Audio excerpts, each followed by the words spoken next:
நம்மளை பார்த்து ரசிகர் கூட்டம்னு சொல்றாங்க. ஒரு நிமிஷம், அதுக்கு நான் சொல்றேன்.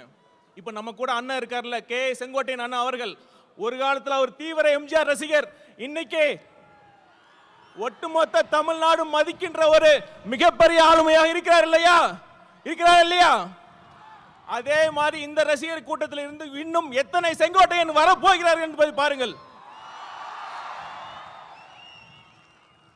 ஆனா ஒண்ணுங்க, ரசிகர் கூட்டமா கூட இருந்துடலாம், ஆனா அந்த திமுக மாதிரி கொள்ளையடிக்கிற கூட்டமா, சுயநல கூட்டமா மட்டும் இருக்கவே கூடாது. சரி, ஒரு சீரியஸான விஷயத்தை பத்தி நான் பேசுறேன். பகுத்தறிவு பகலவன் தந்தை பெரியார் பிறந்த மண்ணில், இந்த ஈரோடு மண்ணில் அது பேசுறது ரொம்ப பொருத்தமா இருக்கும். 1916ஆம் ஆண்டு நீதி கட்சி தொடங்குறப்ப அது முக்கியமான நோக்கம் என்ன தெரியுமா? 3% மட்டுமே இருந்த ஒரு குறிப்பிட்ட சாதியினர் முக்கால்வாசி அரசு பணியிடங்களை ஆக்கிரமிச்சிருந்தாங்க. நீதி கட்சியின் கொள்கையை ஃபாலோ பண்றேன்னு சொல்ற இன்றைய திமுக என்ன பண்ணிட்டு இருக்காங்க?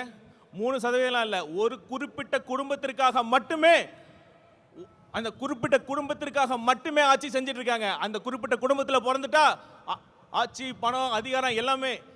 அப்படி இல்லைன்னா கடைசி வரைக்கும் திமுகவோட தொண்டனா உழைச்சி கடைசி பதவி கிடைக்காம கடைசியில சாக வேண்டியதுதான். இதுதான் இன்றைய உண்மையான திமுகவோட நிலைமை. திமுகவிற்கு, குறிப்பா அந்த குடும்பத்திற்கு சமூக நீதியை பத்தி பேசுறது எந்த தகுதியுமே கிடையாது.